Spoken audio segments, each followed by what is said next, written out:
ఏలూరు నియోజకవర్గంలో షేక్ ఫరీద్ కాసిం గారు ఆధ్వర్యంలో మరి ఎస్ గారు, నాగరాజు గారు, బుజ్జి గారు, సత్యనారాయణ గారు, కనకరాజు గారు మరి వారి ఆధ్వర్యంలో ఒక 20 మంది ఈ రోజున ఇతర పార్టీ నుంచి జనసేన పార్టీలో జాయిన్ అవ్వడం జరిగింది. పవన్ కళ్యాణ్ గారి ఈ మధ్యకాలంలో డిప్యూటీ సీఎం అయిన తర్వాత అంతకుముందు చేసినటువంటి పోరాటం, డిప్యూటీ సీఎం అయిన తర్వాత వారు తీసుకున్నటువంటి ప్రజల పక్షాన్ని తీసుకున్నటువంటి నిర్ణయాలని అన్నింటికి ఆకర్షితులై ఈ రోజున జనసేన పార్టీలో వారు జాయిన్ అవ్వడం, వారిని సాధారణంగా ఏలూరు నియోజకవర్గ జనసేన పార్టీ ఆహ్వానిస్తూ ఉన్నాం.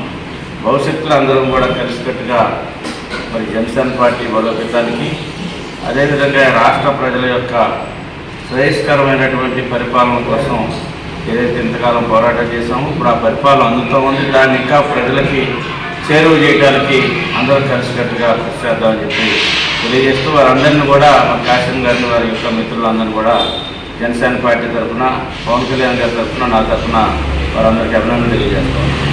షేక్ ఫరీద్ కాసిం అండి.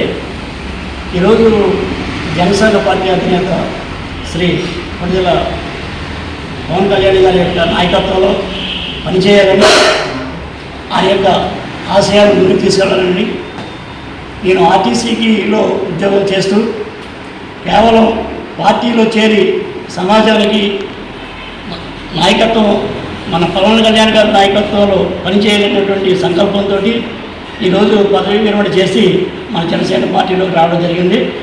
ఈ విషయాన్ని గౌరవనీయులు మన రెడ్డి అప్పలనాయుడు గారికి ఈ విషయం తెలియజేయగా ఆయన ఎంతో ప్రేమతో ఆహ్వానించారు.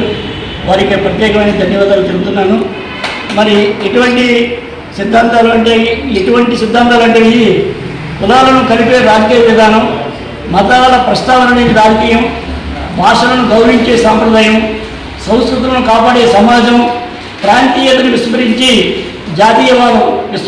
జాతీయవాదం, అవినీతి అక్రమాలపై రాజీలేని పోరాటం చేస్తున్నటువంటి మన పవన్ కళ్యాణ్ గారు డిప్యూటీ చీఫ్ మినిస్టర్ గారి ఆధ్వర్యంలో, మన పనిచేస్తున్నటువంటి రెడ్డి అప్పలనాయుడు గారి యొక్క ఆధ్వర్యంలో మా అనుచరులతో మేము స్వచ్ఛందంగా ఎటువంటి అరమరకులైనటువంటి మనస్తత్వంతో పనిచేసి ప్రజలకు చేరువ కావాలి, ప్రభుత్వ విధానాన్ని కూడా ప్రజలకు అర్థమయ్యే విధంగా మంచి మంచి పనులు చేయాలి, సమాజానికి అభివృద్ధి చేయాలనేటువంటి సంకల్పంతో ఈ రెడ్డి అప్పలనాయుడు నాయకత్వం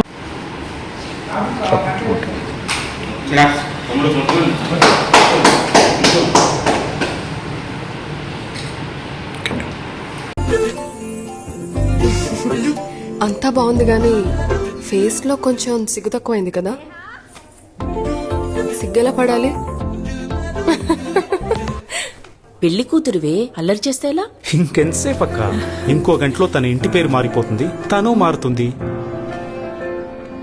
నిజమే, ఇప్పటి వరకు నేను హీరోని, రేపటి నుంచి జీవి మాల్ శారీని ఆ ఇంటికి తీసుకెళ్తే డిజైన్, క్వాలిటీ, లుక్ మారుతుందా? ఎందుకు మారుతుంది?